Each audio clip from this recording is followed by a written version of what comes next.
Welcome back then, folks, to, of course, build number, what is it now, 5? I think we're halfway through the week on Special Projects Pack number 13, and this is another fictional build, but with a twist, because this is a livery which I've done myself. I've done two versions, incidentally. The one which you've seen so far is only this one, which is green with the white and yellow accenting, of course a throwback to the older days of motorsport, but I've also done a version in blue with white detailing, which is kind of a nod toward the RS versions of Jags, like the XFRS, the XKRS, etc. So you can pick whichever one you like.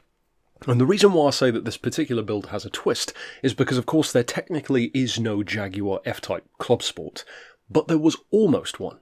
In fact, Jaguar, I believe, was actually going to call it that even, and the plan was to make a lighter weight version of the F-Type, and I think this actually preceded the F-Type SVR and the Project 7 even. The reason why I think it was probably canned, because they had some pretty big ideas for it. They wanted to, for example, drop the weight by like 100 kilos, which would have been pretty hefty on the F-Type, but I think the reason why they probably canned the idea was a combination of two things.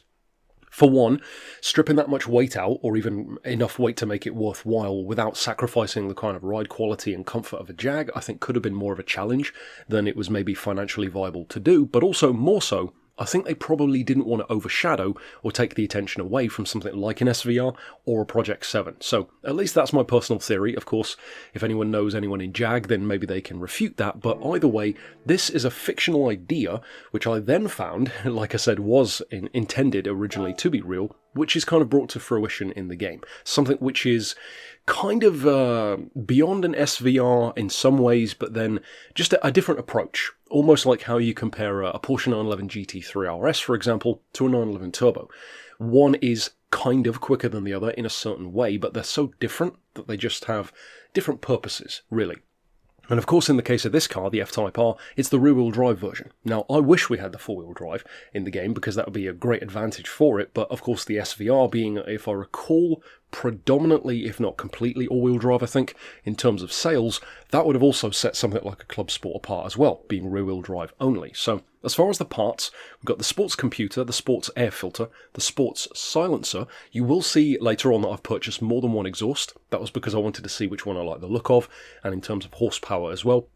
So I would recommend going for the sports one and forget the other ones later on. I've upgraded to sports pads. We've got stage 1 weight. It has sports hard tyres anyway, so I've opted to keep those. Of course, with it being a road car, you want it to feel kind of grounded and realistic. I've got the sports brakes, the sports clutch and flywheel. I'll just double check, because I seem to recall, yes, I did upgrade the brakes to the full carbon ceramics instead, so you don't need to bother with those sports discs. As far as the weight, we've got stage 2, the power restrictor and the ballast. As far as the semi-racing stuff, we've got the low-end supercharger, so of course that really nice low-end thump of torque, the fully customised diff, the height-adjustable sports suspension. As far as the racing stuff, the polished ports, and then what else do we have here? Nothing else there. As far as the extreme stuff, like I said, the carbon ceramics and the steering angle adapter, just of course to improve that turn-in on corners. And for the ultimate stuff, I haven't gone for any of that. So there is loads of other stuff that you can do, even a stage 5 weight, but obviously I don't want to go too crazy. And 1,465 kilos is around 100 or so less than the normal F-Type. And in terms of horsepower, as you can see, we've got it really nicely rounded off to 600 horses, which I think is not too crazy. And again, if you reimagine this as being an alternate history where the SVR and the Project 7 didn't exist yet, then a 600 horsepower F-Type, especially given that the normal one had around 542 anyway, that's not really outside the realm of possibility. I could see some people preferring even, to have maybe 560, 570, more like an SVR, so I'll leave it up to you in terms of where you want the power to sit. As far as the actual build though, we've got 130 on the ride height, which sounds crazy high, but of course in the menu you can see it definitely isn't high. It looks about right for a road car. 1 on the anti-roll because you can't change it, 35 and 45 for the dampers, 2.05 for the springs. As far as the camber, a little bit different on the front to the rear, 0.6 on the front, 0.4 on the back, so fairly minimal, just a little bit of stability there. As far as the diff, 20, 40 and 40. As far as the ballast, I've added 63 kilos to bring us up to 1465. I've put that 30% toward the rear, so it's still front biased. You can still kick that tail out, but it's pretty close. 5149. As far as the power restriction, none of that is needed. For the downforce, I've got it a little bit different on the front compared to the back, so 190 on the rear, 70 on the front.